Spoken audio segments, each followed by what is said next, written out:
Welcome, gamers, to this week's episode of Last Call Gaming. We're on episode number 160. Today is February 3rd, 2023. My name is Craig Perales, and joining me back behind the driving seat is Andrew Montemayor. Dude, time's already flying by. I was literally, dude, it's so weird. I was thinking about it earlier. I'm like, dude, it's already February? Like, where did January go? Like, it was a nice little, ease into 2023. Like an old man sits into a bath, no offense to yourself. But it's like, dude, we're already in February. Yeah, I feel like... That was a Seinfeld reference in case you didn't get it. No, I'm not that big in the Seinfeld, but I feel like it's just like not... The years don't stop coming, and they really don't stop coming. Hey, that's the real reference of the day. So, guys, thank you for joining us. If you're watching the YouTube podcast show, make sure you like, comment, subscribe, share it with a friend, hit the notification bell so you can get the updates. If you guys are interested in following us on any of our social media... our Linktree link is in the description of the YouTube video. And if you guys are listening to the audio-only version of this podcast, check us out on whatever podcast platform you prefer. But Anchor right now is the home for us. And if you want to support us there, you are more than welcome to. So, a lot of stuff to get into. But before we dive into our main topics, Andrew and I like to do, what are you up to? We take a second, talk about what we've been playing, what we've been watching, anything we got going on. So, Andrew, you weren't here last week, so catch me up on what you've been doing. What have you been doing with yourself? I've actually been playing a tad bit of GoldenEye since they added that to free on the Game Pass. As well as Switch Online Bundle. As well as the Switch Online Bundle. I'm actually having a lot of fun with that. I know some people are kind of like bitching about it, but... I think maybe if you loved it as a kid, you'll love it even more so now because of the control. I think it controls a lot better. There still is sometimes though where like you have to hold L to aim and like you're trying to get the little red reticle to go like exactly where you want it to. But if you're just talking like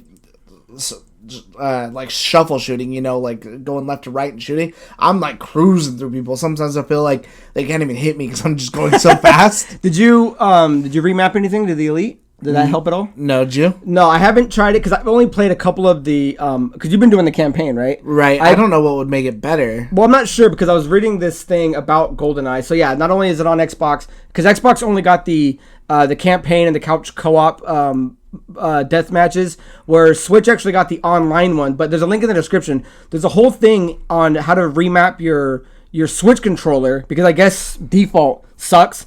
So there's a whole step-by-step process. I heard it does not control good on Switch. So I was curious, because I didn't play any of the campaign yet. I was just kind of running through it. So yeah, nothing struck my mind as I'd have to remap anything. But I'd imagine if you're gonna do it on anything, the Elite's the controller to redo a button somewhere. I'd like to see like someone obviously who's in the know more than us do, maybe some sort of investigative reporting, because it's crazy that this finally came out and that it does not have online, whereas the Switch has online, which is the weaker infrastructure. That must have been some sort of deal, but more so the fact that leaked, like Xbox 360 Marketplace one had like leaked out and you could play it and the textures were all redone and everything looks beautiful, and it is the classic game just completely redone. Looked so much better that why was that project scrapped and this is what we get? I'm happy playing it, but I just think it's such a crazy story that I'd like to see something on that. Yeah, I was looking, I think a few of the developers, not only was it Rare, but also Nintendo. So this is kind of where I see they both got to, instead of nobody having it, it seems like they both get to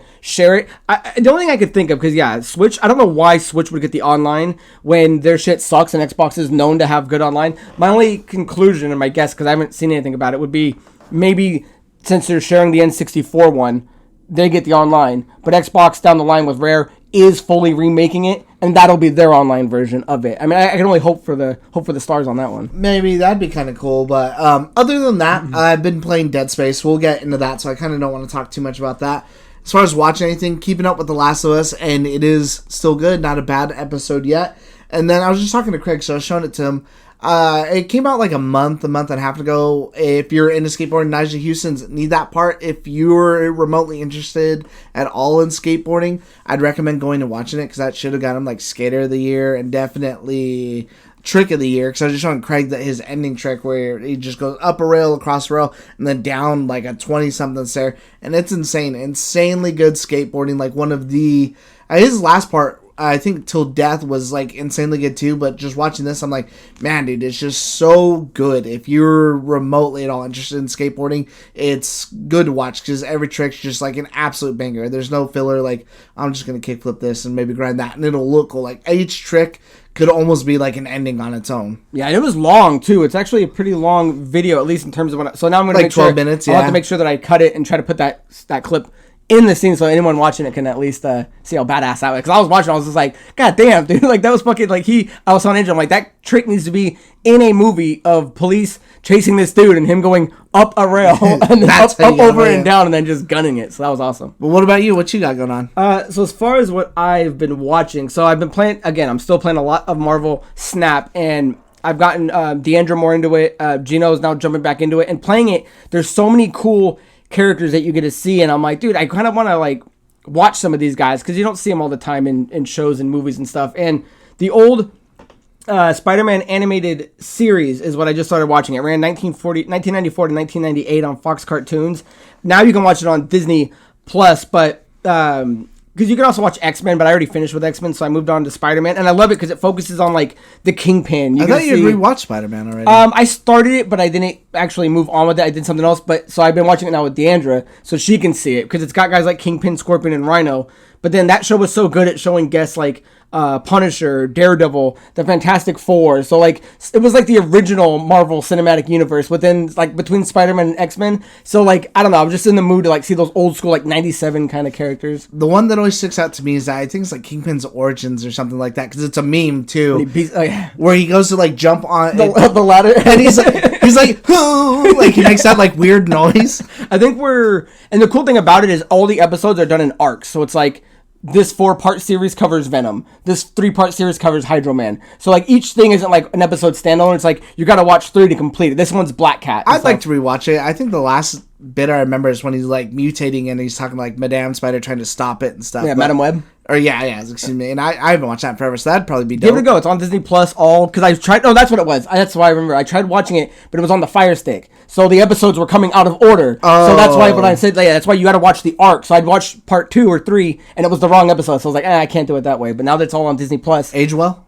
I like it. I think there's so much detail in that cartoon. Like the first one, he's fighting the Spider Slayers. You can see all the mechanical stuff in it. I'm looking at like today's cartoons where it's all like the same. As much as I love Adventure Time and things like that, like it's all that kind of same bland drawing of characters, big eyes, weird faces. I'm like, dude, what happened to like good 90s detail? So I don't know. That was a breath of fresh air. Oh, and the other thing I wanted to point out is the only person who can do J. Jonah as well, if not better, than J.K. Simmons is as Ed Asner, dude. Like I don't even remember that voice. But I remember the voice. I don't know who Ed Asner is, though. Oh, he's a real popular guy back in the day. Recently, I think recently passed away, so R.I.P. to him. But do you remember the Boondocks? Yeah. He's Ed Wunsler. Robert. He's that guy. So that's what I've been watching. As far as what I've been playing, I just beat Hi-Fi Rush, which kind of shadow dropped on us on January 25th, 2023. It's developed by Tango Games, published by Bethesda Softworks, and it's this crazy rhythm game, but it's kind of like this hack and slash action platform game. And I kind of want to just kind of point out what this was. And it says the game follows self-proclaimed future rock star Chai in English and Hiro in Japanese, whose music players accidentally embedded in his chest during experimental cybernetic surgery, allowing him to sense the rhythm of the world. Labeled a defect and hunted by a corporation that transformed him, Chai bands together with new friends to defeat the company's executives and put a stop to their plan. So, I mean, the story's nothing crazy. It's like this whole kind of world domination kind of plan going on. But what was impressive was just how great the game is, how colorful it is. We kind of talked about it on the last episode when it was Geno and I, but now that I finish it, I recommend it to anybody. And I gotta say, this kind of seems like this is the first real Xbox exclusive game for the platform that wasn't an acquisition. You know, I mean, it's not like Skyrim. It had nothing to do with Skyrim. Skyrim was bought, now it's under Xbox. If I'm not mistaken, Hi-Fi Rush was completely developed under the umbrella of Xbox. So it's nice to see that if this is the type of exclusive content that Xbox is going to start putting out, this for me was like a home run. I actually really enjoyed it. It's intimidating because of the rhythm base, and I thought I wasn't going to like that, but I think it's a real entry base level for it because like the attacks don't have to necessarily land all the time to move forward with the game, except when you play the bosses. That's one of the frustrating things. Like you can't mess that up. But as far as the gameplay goes, you can actually move along with it. So for me, it actually got me excited to play other games that are kind of like that. I mean, the combat's really cool. There's different characters that kind of pop up with you. The cat is actually this kind of AI that can shoot out like these projections of your friends, and then they can kind of help you in battle. You can actually build up their attacks and their combos. It's got replay value. Once you beat the game, you can go back and clean everything up. The characters that you collect actually will unlock other things. So I can't gush about this game enough. I highly recommend it if you haven't played it yet, or if you don't even know about it. It's on the Game Pass, so there's no reason why you shouldn't. And I think I was talking with you. You plan on checking it out now? I beat it in less than 8 hours on like medium, so it's a pretty short, good, really good game. Yeah, I definitely want to check it out. I did see a lot of people going crazy about it, especially like a lot of outlets out there giving it like 9s. Yeah, this game is actually doing extremely well, both critically and with the fans. So that's everything I've been playing. That's everything I've been watching, guys. Leave us your comments down below of what you have been up to, and let us know what we should check out next. So with that down and out of the way, guys, let's move into our main story today, and that is that our first thoughts on the Dead Space remake. The game just came out on January 27th of 2023, which at the point of recording was last Friday. It's developed by Motive and it's published by EA. It's a game that Andrew and I are both playing right now. It has huge success. Both fans and critics are loving this right now. So just to gently put this in context, this comes from OpenCritic.com, and it's showing that IGN is giving it a 9 out of 10. PC Gamer 84 out of 100. Games Radar 4.5 out of 5. Metro Game Central, which is the lowest score I've seen so far, is a 7 out of 10. Easy Allies 9 out of 10. Game Informer 9 out of 10. GameSpot 9 out of 10. And there's about 100 plus more reviews. So it's safe to say that this game is a hit. And it's weird because I can't remember the last time, because there's certain games Andrew will play like Elden Ring that I haven't even got a chance to. I can't remember the last time you, me, Geno, and CN were all playing this game. So I think that kind of speaks merit, because it's not just a game that it runs in certain circles. I think this had a lot of mass appeal about it. So Andrew, without diving into the game yet, because we'll kind of break down some stuff, what's your overall impression with it, and how do you think it looks? How do you think it's been playing? I'm in love with it. I think when they made this... Hold on, let me just specify. Andrew has played the original ones, and I haven't. So you're going to be kind of hearing it from two different perspectives. So, okay, sorry, I didn't mean to interrupt. I forgot to state that. Yeah, so that's a perfect idea, because I'm actually jealous of people who haven't got to play this. Again, this is a remake. I think the original one came out in 2008, if I'm not mistaken. Made by Visceral, again, under EA. Rest in peace. I miss Visceral, man. That studio is no longer around, but... I'm loving it. When they remade this game, they truly understood what makes this game, what fans wanted. It's not more of like, okay, well, let's try to fix what we did wrong in 3, but add it into here. Like, no, they truly understood what makes a survival horror game. This game, when I was looking at the scores, I was like, okay, that's pretty high, and I think that's really good. I'm super excited to play. But as I'm playing it, I personally haven't had any issues. That the more I'm going on, again, I already know it's going to happen, apart from some things that they've changed, because I had already beaten the original one, that I'm like, man, if this was a fresh experience for me and I had no problems playing, how is this not a 10 out of 10? Like, I would say this could almost be, if someone gave it a 10 out of 10, I would totally understand. I think I was talking with Christian about it the other day, and Christian's like, I would agree with you that I could put this at a 10 out of 10. I don't see what's stopping it from being a 10 out of 10, because he's not having any issues playing either. I've heard a few things out there. I haven't really had anything go too wrong myself that I'm like, man, for me, this game, this is it. This is on the caliber, if not better than Resident Evil 2 Remake, Resident Evil 3 Remake. Yeah, I completely agree. I love this so far. Someone that's never played it, I almost went back a few times on the 360, because I remember you were telling me to start with 2 and things like that. I almost did it. I'm glad I did not, because, I mean, I started playing this game pretty much right after Hi-Fi Rush, and it's weird because they're so completely different that it was like a totally different, hitting me on 2 different levels of the palette. It was like, this one was action, fun, bright, colorful. This one, dude, I literally fucking jumped out of my chair when I got scared in this game. This thing has the jump scares that, if you're looking for that. That don't feel cheap. That do not feel cheap. It kind of the storyline kind of reminds me of like Last of Us. You're surrounded by these infected who can kind of convert people into other infected. So I kind of like that. It's very sci-fi, very horror. I do see some similarities, like if you were comparing it from back in the day between like Resident Evil. I do see the inventory management. I do see that you're acquiring different guns, and do you keep certain guns on you with the ammo, or do you do you stash it? So I love the inventory management, because at the very beginning I was like, I'm carrying all my guns, but you quickly realize that, okay, well, what's actually doing damage and what isn't. And when you bring up Resident Evil 2 Remake, it's so interesting, because I know 2, if I'm not mistaken, 2 and 3 were both your Game of the Year, if not 1 or 2, for 2 separate years. I just recently beat Resident Evil 2 Remake, and I'm still will do 3. I'm not done with Dead Space. I'm already loving this so much more. Not to say there's anything wrong with Resident Evil 2. That game was fantastic. But this one was like, it was so... It's definitely longer, and it definitely feels like I'm getting... I shut the lights off today. I had to turn those back on. So I think it's fantastic. And I'm not going to say it's going to have an Elder Ring kind of phenomenon, because it clearly is not going to hit that spike. But I like the fact that we're moving to January games, right? Especially Hi-Fi Rush being critically received well. And Dead Space, games coming out in January that I think have strong... we don't know what the rest of the year is going to look like, but are going to have strong potential to still be talked about in December. I think it's just even crazier, too, coming off of... because I wasn't too worried about it. I thought it would be good. I didn't think it would be this good. But especially coming off Callisto Protocol, I was like, Callisto Protocol, I really enjoyed it. I wouldn't give it like a 9 or a 10, but I'd put it up there. It was good. It was fun. I went pass through. I'm already planning my New Game Plus on this. I'm already know that I'm going to go through it again.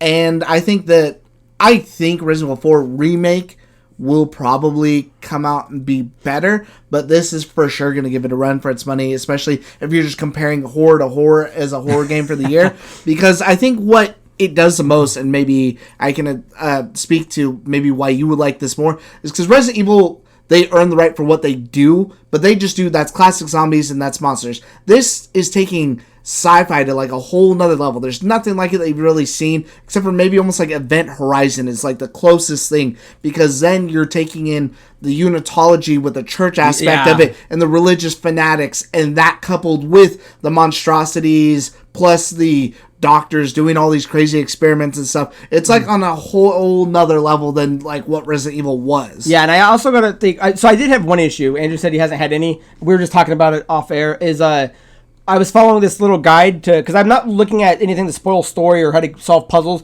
but I want to make sure I'm picking up all the guns and schematics and things. And there was a glitch that I ran into where the schematic that I had for the medium med pack that was supposed to be in this locker on my game was not there. So if I had to give the game a 10, that makes it a 9.5 for me. But the other thing that, I like how you said Resident Evil is known to do what they do, right? The rocket launchers and all that stuff, where this is like, not only with the exploration, but like, I love the fact that there's points in the game that just completely change. Zero gravity is a whole different aspect that I didn't even know was coming, because I wasn't used to the original one. I don't know if the original one had it, and we'll get into differences between the first one. Then you'll kind of wasn't that great. So that changed the whole game. The fact that you get I love that when you hit the right stick, there's a guiding way thing that lets you go, because it is a big dark, very created, very well world, or ship I should say. And I love that this thing keeps me on track, and also the I don't want to call it not the stasis, but kinesis? Like kind of the telekinesis ability that he gets to start pulling objects. Cause I'm always running around with like a fire extinguisher or like one of those dudes when you kill him, the spikes. And I'm just having so much fun just navigating through every hallway. I was gonna say, I think that attests to how good the original was, that everything in this game, it doesn't take you out of it. When you do pull up the little guide button that shows you where to go, it's a part of his suit. When you're looking at the menu, it's something that's coming from his visor in the suit. His health bar is on his spine, so you know where it's at. These weapons are all believable. It's all these things in this world that there's nothing like, oh, I'm pushing start and now I'm fumbling around in some weird menu or anything. No, it's all within this world, within real time. You were even saying he's over here. At one point, you're trying to fumble around in the menu and you're still getting attacked, because again, it's not stopping the game. You're just on this separate little menu. And I think what they did a step further on this that I think is absolutely crucial to, one, the original was good, but you can't just remake a game and better graphics don't exactly make it better, but the atmosphere of what they've done with the lighting on this is perfect. I don't remember the original one being so dark. Then in this one, there's times where I can't see shit and I'm walking with my light out, and I was telling Craig, like, I'm walking, I can't see anything, and I have my light too high because I'm expecting something here, maybe on the roof, that I'm walking into an enemy that's crawling along on the floor, and they'll mess me up. Or there's been parts where you mess around with these breakers, and they're either for the doors, the elevator, and the lights. You need to get the elevator and the lights are on. You need to be able to get to the door on the other side of the thing. So do I take the long way around, or now, no, I have to turn off the lights, but I can still use the elevator. Now I'm taking the same way back, but it's in like pitch black, so it's completely different, because then you're just listening to all these things trying to attack you, versus before you're like, well, I know the ramp's here. Like, I'll find myself like getting lost when I'm in the dark sometime, and I'm like, fuck, was I supposed to go this way or that way? There's been points, because I usually like to listen to, like, there's no dialogue happening in a game. I usually put on a podcast. I had to stop that shit down real quick, because I was like listening to a podcast, I'm like, dude, and then next thing you know, things are just on top of me, killing me. I'm like, okay, hold on, I actually need to turn that off, put the headset on, turn the lights off, and like actually dig in to this game. So I think it's safe to say that this game is doing great, and we'll get into kind of some sales in a second. But I did want to kind of talk to you about it, since you've played the original one, some big differences between the two, because there are. I mean, a remake, is going to take some liberties and give you not so much quality of life improvements, but the game should stand to make it a little different from its original. So you talked about the looks, how there's clearly, obviously it's on a whole new engine, so that looks much better. But beautiful. The one thing that I know a lot of people were concerned about, and this was going to be an issue, is that not only does Isaac, I think, look different in his appearance compared to the original ones, but he now talks. So in the original one, he was a silent protagonist, which is weird for me to think about, because in this game, it starts off with him and having a conversation, and there's dialogue between him and Doctor. So was the past scenes them still talking to him and him just, were you clicking answers like? No, they're just talking to him and he's just quiet. Oh, so how do you like that now he actually has some dialogue? It's so much better, because now it makes sense. And again, to take it into context, he's only interacting with people that are talking to him via in person, or maybe over like their comm chat or something like that. He's not like, whoa, what's up with this monster? Like, holy shit, that was a close one, or something like that. No, it's only with people, which I think is absolutely perfect. It's what needs to be done. There's no Aloy running around saying random shit randomly to herself. Like, he talks when he's supposed to talk, like anybody would, and then moves through like anybody else would. And it makes it that much better, because some of these other people, like, that there's a few other survivors that they're talking to you that you're like, fuck, the comms arrays are broken. What can we do? He's an engineer, so he's like, well, if I take this and maybe I use this part of the satellite, I might be able to get the comms array out there, and that might work better. Making practical suggestions based on his career path that he chose in life. So it makes absolute sense that he would be a part of that dialogue for how to fix this, or maybe, how to get from A to B because there's a fire or something like that. Like, it feels so much better and organic. Like, it doesn't feel like it's forced at all. I think it's one of the biggest improvements, because before, it does. When they're talking to you, it almost felt like you were on like more like a fetch quest, because you just go and do this thing and that's it, and then it's just quiet. Besides, the only time you'd ever hear anything out of Isaac is when he's wearing his helmet and he's getting attacked, and he's just like, yeah, dude, I forget that he was an engineer. He's so badass. You think Sheldon would still hate him because he's an engineer? I think Sheldon would love this engineer. Yeah, so I couldn't imagine how it was before without him talking, because especially that there's people that he cares about. There's parts that are the logs that are these people chiming into his helmet and talking to him and actually saying, Isaac, what do we do? And then he's giving these suggestions. So I don't know if after starting this one, I don't know if I'd be able to go back and revisit the old ones, but you never know. So one of the other big differences that people are, I want to say, liking a lot is the backtracking on this. So in the old game, I don't understand that you couldn't go back and pick up anything that you missed, because this one you can go all the way back to the beginning. Obviously certain things will shut down as the game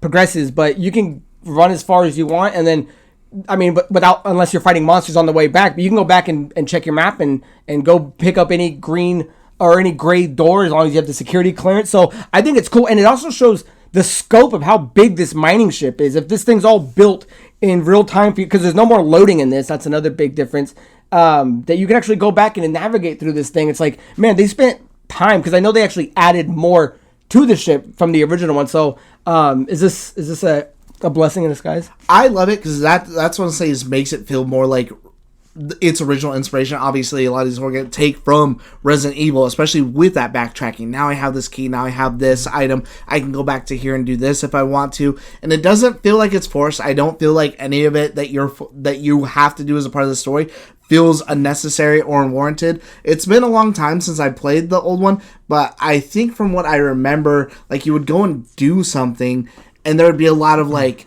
I made it here, oh man, this is on fire. Like, it always just is that, like, constant, like, oh, that bad luck, bad timing. I made it to the top of this thing, but the grate was too weak, and now I fell 40 floors down, and now I gotta work my way back up. It doesn't feel like this and that. I actually love traveling around on this. It feels so much better. Yeah, there was times where I thought I missed a box or something, and I was like, or no, I had to drop something because my inventory was full, and I'm like, you know what, I could still sell that. So I remember running all the way back to where it was just to see if it was still there, and it was there. So I picked it up, and I ran it back and sold it. So yeah, I love the fact that you could backtrack and move through it. So the last thing I wanted to add, and this is on my part, speculation, unless you read more into it, is that there's talks that there's an alternate ending to the game. Now, obviously, the original one did not have one, so I don't know how that ends, and let's not give any spoilers of what that state is, because I don't know if he lives or dies, but I'm curious, I mean, unless you've read about it, an alternate ending sounds like a really fun idea. It gives you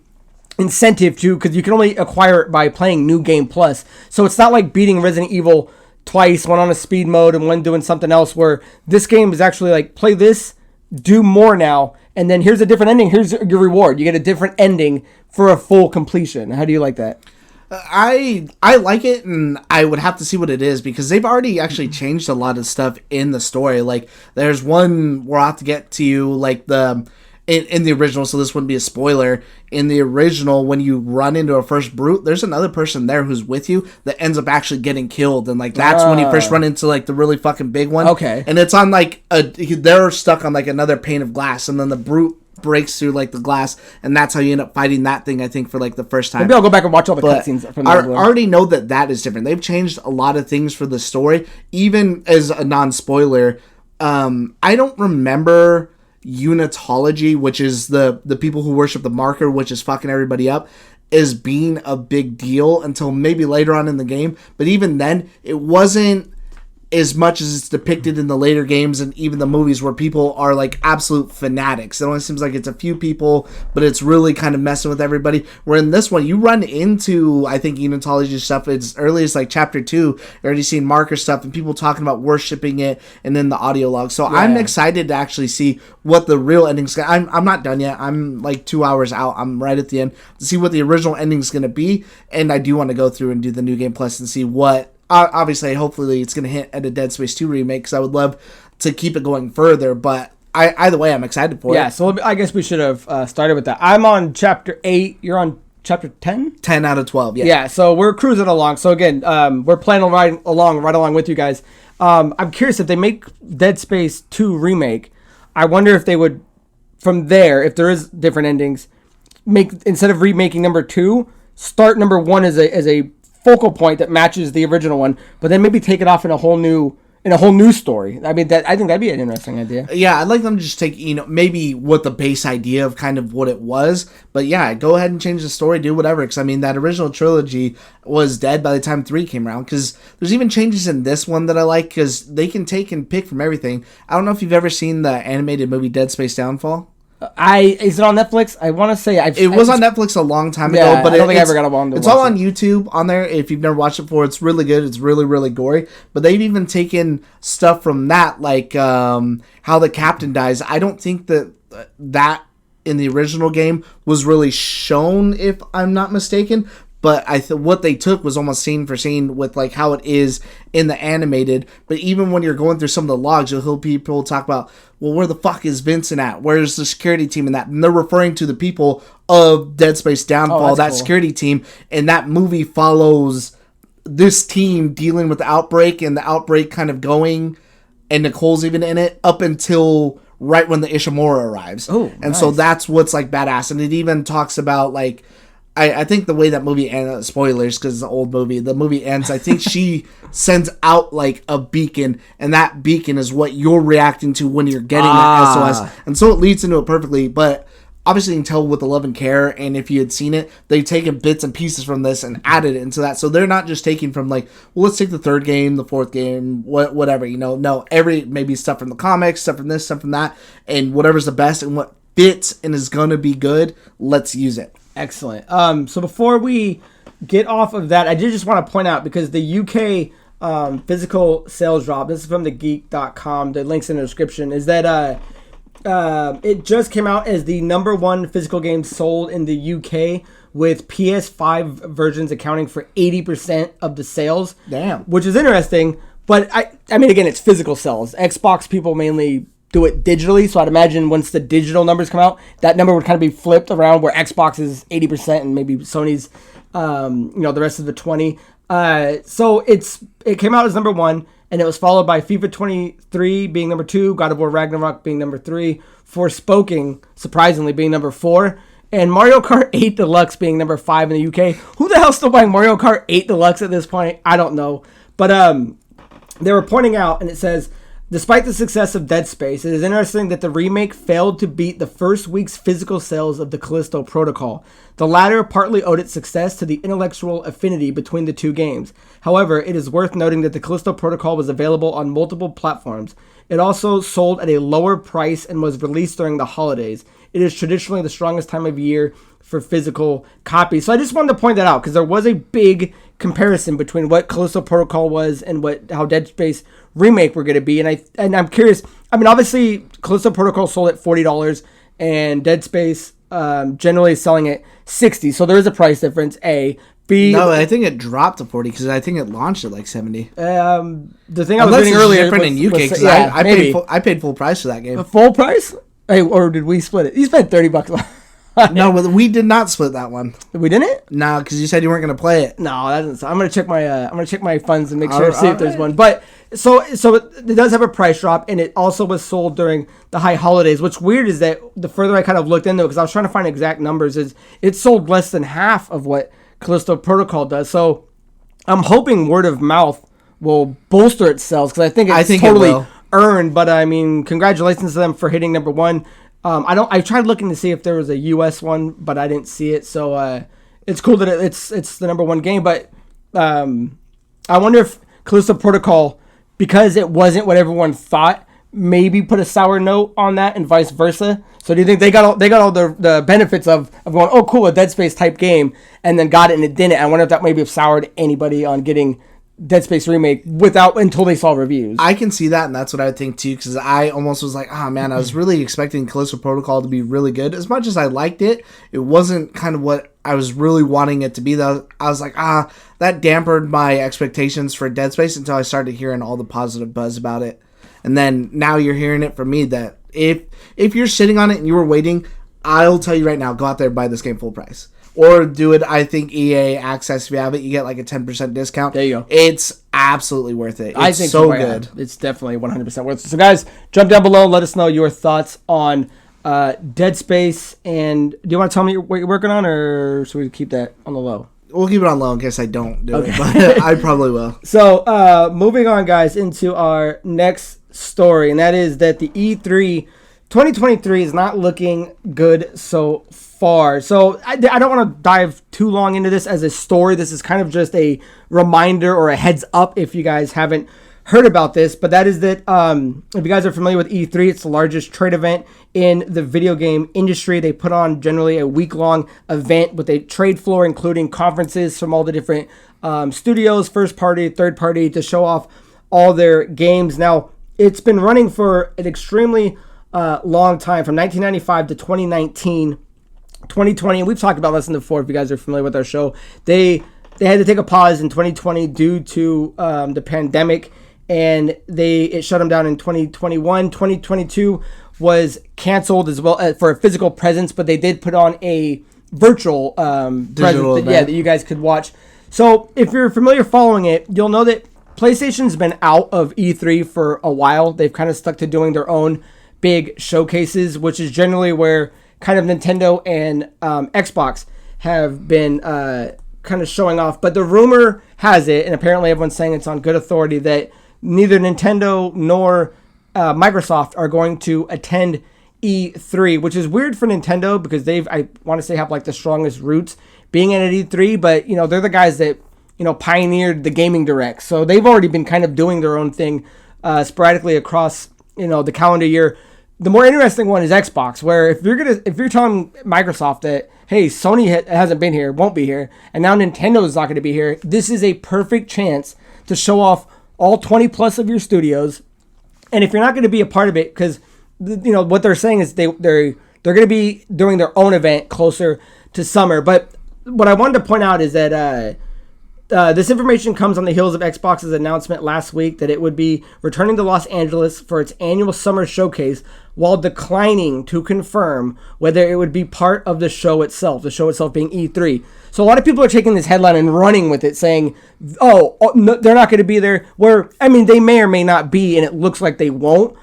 But that hasn't been stated yet. Unless something's come out in the last 24 hours that says it. I couldn't find any comment that said definitively that Phil Spencer is saying that they're not going to be there. This is what he said in part in this quote. The full link will be in the description. And he says, Xbox is on the board of the ESA, and I think a successful and healthy ESA is critical to what we're trying to do. So we place our showcase, like we always have done, at a time where hopefully it's convenient for press and even consumers that are going to the E3 event, and that's what we're trying to do now. We will continue to work with ESA in terms of their plans. As I said, we're on the board, and we want to make sure that we are doing everything we can to help make the E3 successful. So again, they're doing what they've always done, doing a side event at the same time as E3.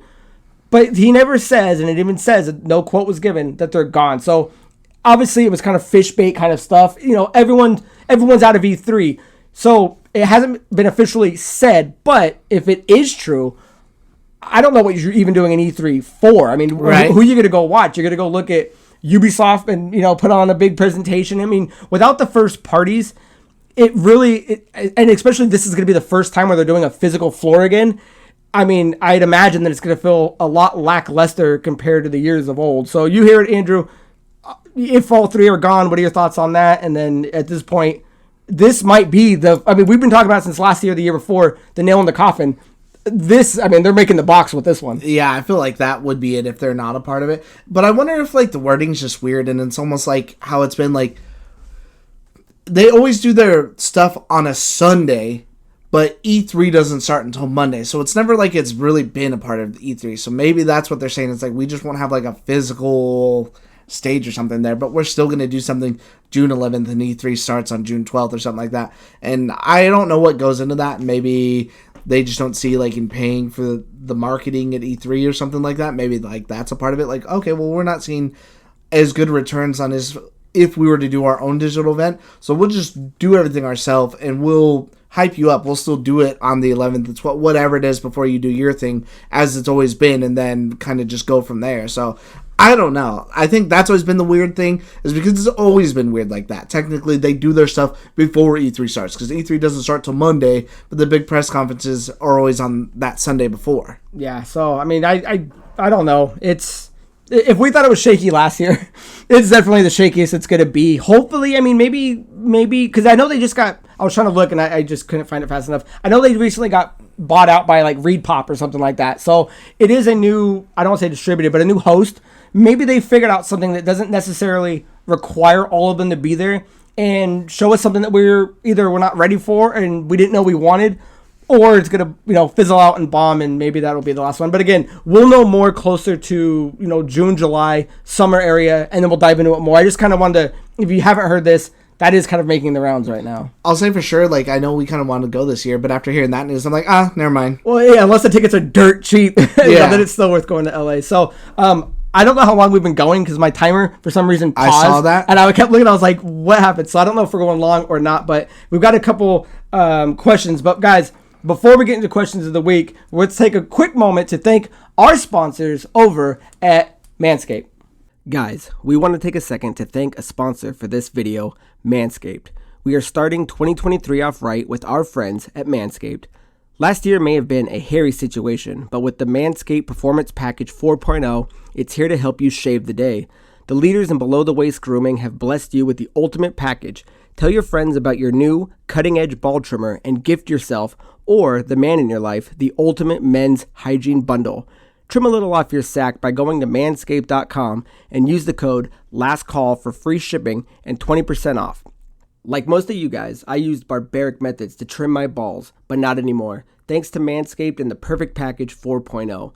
Inside, you'll find their Lawnmower 4.0 trimmer, Weed Whacker ear and nose hair trimmer, Crop Preserver ball deodorant, Crop Reviver toner, performance boxer briefs, and a travel bag to carry everything with you. So get 20% off and free shipping with the code LastCall at manscaped.com. Again, that's 20% off and free shipping with the code LastCall at manscaped.com. And trust me, fellas, your balls will thank you. All right, guys, those are our friends over at Manscaped. And guys, definitely go check them out. Use the code. Get your 20% off and your free shipping because it is extremely, extremely worth it and very satisfying. So with that down out of the way, guys, let's move into questions of the week. If you guys want to submit a question that Andrew and I can answer on this very show, you can do so a couple of ways. You can leave your question down below in the YouTube comment section of the video. You guys can email us at lastcallproductions@gmail.com, or you can find me at Craig Perales on social media, and I can grab your questions there. So our first question, excuse me, comes from friend of the show, Sammy Starbucks, and she writes, what's your favorite mini game in a game? I like Machine Strike from Horizon Forbidden West, like a dramatic chess game. That one kind of got me thinking. I was like, yeah, there are. Do you want to go first or do you want me to go first? I want you to go first. Okay, so it's really interesting because it's kind of, I don't want to say hard, but I don't think it's really cut clear exactly what would be a mini game within a game. Is it something like does Mario Party count as mini games within a game, even though essentially that is the game? So my first kind of cheese answer was back in the day when Nick used to live with me and we used to play Animal Crossing.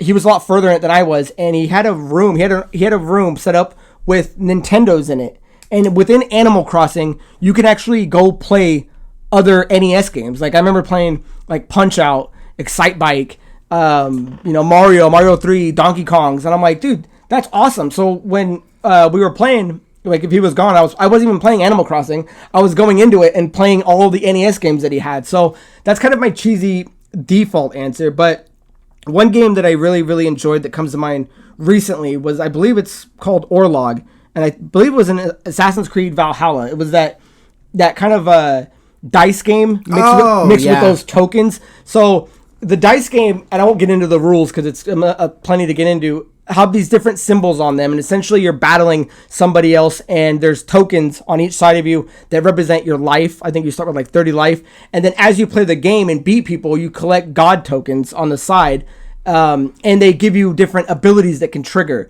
It was pretty addicting, and the reason I remember liking it is one of the achievements, I think, was to go beat everybody. So it wasn't like I played one game. I went and beat everybody, got all this stuff, and I remember really enjoying it. And to me, that's more of a game within a game, right? Something that they've made up to be in the game that takes your attention away from the game itself.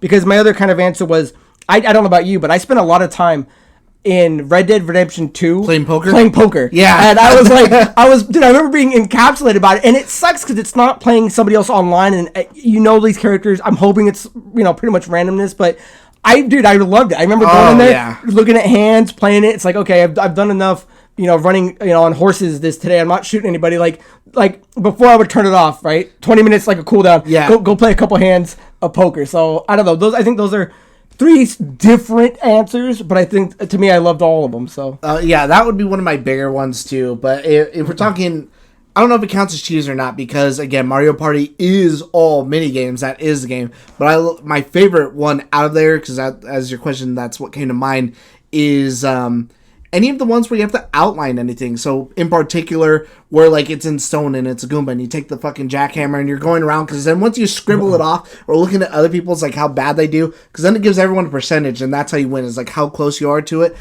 I love doing those. Those are some of my favorites. I think they're like some of the most fun. See, I thought you were going to say like an FF8 or FF9 card game. Oh, do you have that on there? Oh, that if it's not a cheese answer, And so I almost put Blitzball because once you get Blitzball down, like it's actually really good. It's, 10. It's fun to play, so I actually really enjoyed it. I know a lot of people don't like it, but once you kind of pick it up and I like figured it out on my last playthrough, I didn't dread it anymore. I'm like, oh man, this is actually really fun and I'm having a good time playing it. But Triple Triad, the card game from Final Fantasy VIII, has always been so good because it was just super easy to learn, very addicted to play, and you're just going around playing everybody for cards. Like, that was such a good game. Nice. I do want to give a shout out. In Super Mario RPG, Legend of the Seven Stars, there's a kid in the back of like this inn shop who's playing a Game Boy, and you can go up to him and he'll let you play it. And it's this little, like, it looks like a Nintendo. It's a little beetle game where you're shooting down things to get a high score. I think that may have been the first time I ever saw a game within a game. And that, for me, was on the Super Nintendo. Maybe there was something in Nintendo that I missed, but that might have been the first one that I ever encountered. If we're going first, most memorable, I'd have to Ocarina of Time fishing. How much time do you spend fishing? Sit there all fucking day and fish. Yeah, okay, yeah. I mean, they're all acceptable answers. Let us, if you guys are watching and you made it this far, let us know what yours is and which ones count and do not count. So, Sammy Starbucks, thank you for the question. And the next question, and it is a two-parter. So there's only these two questions, but this one's a two-parter. And it is from our friend Corey, and he writes, Hi-Fi Rush is actually polished at launch. Is this a turning point for releases? Oh, and why does Redfall look so bad? Redfall, I think, is going to flop. The enemies just don't look good, in my opinion. I hope I'm wrong, and it is fun, but it looks like Back 4 Blood and Second Extinction clone. So let's start with your first part of your question with High Rush. I think the answer is kind of separated into what High Rush was able to do on kind of three different things. It was not only done by a good studio, a studio that is known to make quality games, right? So it's not just a random independent studio. It's a quality studio that has the funding and backing of Bethesda and Microsoft. That's one thing I think to consider. The other is that I think the length of the game itself, if being under about an 8 to 10 hour game, is and not being an online component, I think are two big factors. Because I mean, you can look at something like Fallout 76 done by Bethesda as well. Online component, huge. Nothing but crashes, glitches, issues, problems, where I haven't read anything about Hi-Fi coming out with any issues. So I think Callisto Protocol kind of set a tempo with at least being the first one out the gate, even though I know some people had some issues with it, is we can still make these games that are under 8 hours, under 10 hours. Not everything needs to be 20, 40 plus. That where if you can focus on something smaller, with, it doesn't need an online component, then I think your games are going to come out the gate with a lot less problems. It's the times of old when you bought a Nintendo game. It was done. There was all that's going to happen to it. Nothing is going to be updated. I mean, obviously now we have patches to kind of fix these things, but when you just focus on a game and keep it small, content, enjoyable, fun to play, then you're not going to end up with things that are issues. I don't know. How do you view it the same way or a little different? I don't think so, because I think it's all going to come down. It was a one-hit wonder? It's all going to come down to the studio, because Tango already had a good track record, especially with like the Evil Within. I played both of those. I don't remember there being any problems. Plus, they played... How long is Evil Within? It's not a 20-hour game, and it's not online. You know what I'm saying? I guess not, but I mean, that's just like standard for horror. And I don't think it's a turning point for like any sort of this like studios as a whole, because the turning point should have been Cyberpunk or it should have been Fallout 76. Those should have been... Don't release until it's ready. Those should have been the big flags that are like, hey, if you fuck up like that, that's it. Like, yeah, it's your one chance and you're done. But no, that's not it. Games are still going to be coming out, still being bad, still getting shuttered. And it's hard to say vote with your wallet, because then when you do, how many people don't? You know what I mean? Especially too, because how do you do that with something like when Cyberpunk came out? We both enjoyed Cyberpunk. There was flaws in that game, but with how big it was, I was willing to look past it. It wasn't crazy like the 360 or whatever it was, but Fallout 76 was a complete shit show. I voted with my wallet, and that game seems like it's turned a corner and it's kind of flourishing now. Did it deserve that to get a second chance like what Final Fantasy XIV? Another game that came out and was a shit show and then was able to turn it around? I don't know if Bethesda deserved that chance, because whenever a Bethesda game comes out, it's known for that Bethesda jank. Read something? Who makes Cyberpunk? I can't think right now. It's read something. I'll get it. Give me a second right now. Yeah, so I don't know. Those are two different kind of ways to look at it. As far as your second question go, Redfall looking bad. It looks like a Second Extinction Back 4 Blood clone, I gotta say, respectfully, I disagree. Because I played both of those. Second Extinction, when you looked at it, was a bland, blank world that had caves you had to run to go fight dinosaurs. There was nothing populated about it. It's like how we always had issues with Pokemon Arceus, how there was nobody there. So this world is, if you've been looking at any of the new extended gameplay stuff, this world is populated. So on that spot, I disagree, but I think you're kind of leaning more towards the action. CD Projekt Red. CD Projekt Red, yes, because Cryotech was in my head and Red was in my head. I'm like, no, that's not it. So thank you. But as far as the gunplay goes, Back 4 Blood, it should have been just a clone of Left 4 Dead, and it wasn't. They took too many liberties with their mechanics. They added a card system, which could have been extremely cool, but then they overcomplicate it with forced AI, over difficult in these levels with bad AI, and then big difficulty spike too. And then characters that if you have real people playing with them, they have to be good, because just having 4 competent people playing doesn't necessarily make it to the end. And then they added in different gun drops and different extensions, like finding a magazine or a clip. And then as far as will the game fail, I think we got to talk about, well, what metric are you talking about in terms of sales? Well, it's going to be kind of hard to break any sales. The game is exclusive on Xbox and it's on the Game Pass. So who's going to really go out and buy it? And then I think critically, that's what I'm saying. And then we can look at critically reviewed. And at that point, if we're talking about the flaws that these other 2 games have,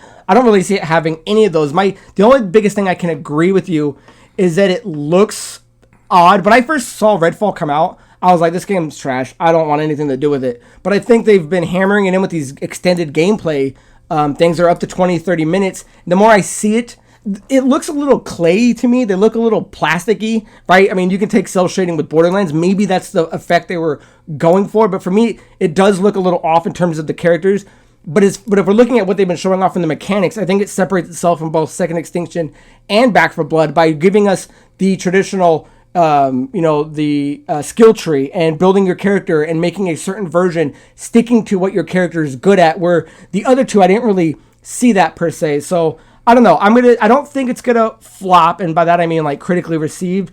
I do think it's going to be better though than Back 4 Blood and Second Extinction combined. Whether or not I'm wrong, we have to wait and see, and I think it's right around the corner. So Andrew, you've seen Redfall trailers. I mean, what do you think? You think it looks generic, or do you think it's going to be something special from who makes it? Tango? Or no? No, that's Arcane. I think that it's going to do okay critically. I don't know about like a 10 or something. I'm guessing like a 7s and 8s if I had to guess, and that's just my opinion. As far as how it looks, I'm kind of not interested in it. I'm going to try it and I'm going to play it again because it's free and it's on the Game Pass. Plus, it's a big game. Even if it wasn't, I'm sure we would buy it and still want to give it a go. I just think it is one of the... I just think there's certain games out there that don't demo well, and they're much funner to play than to watch somebody play. Midnight Suns was kind of like that when we were watching it. I'm like, dude, show me some gameplay. When I was hot, I'm like, it doesn't look good, but Geno and Sienna are both loving it. So yeah, good example. And I forgot what we were talking about before, and I think we even kind of ran into the same thing with Back 4 Blood, where like, it kind of looks okay, and we had a lot of fun playing it, except for once we couldn't fucking beat it, but besides that, we had a great time playing it. But I think, remembering back, I think our conversation was the same thing, like, it looks good, but I'm not sure. It's one of those games that just, I think it's hard to demo a game that's got that kind of composition where you have these other people with you and you're playing, and it's supposed to be almost like a group effort, because it's not Call of Duty. It's not riding this like hype machine wave or anything like that with these diehard fans. It's something new, and I mean, that's always scary for a studio to bring to the table, especially someone as big as Arcane. So again, I'm not sure. I think it's going to do well. I want to say it's going to be fun. I just think it's one of those games that's hard to demo. Yeah, I'm with you. So again, we'll see who's right and who's wrong, and again, we want the game to be good. We want people to enjoy it. Nobody wants to play a bad game. And if they can do another good game, that's going to be another exclusive from Xbox.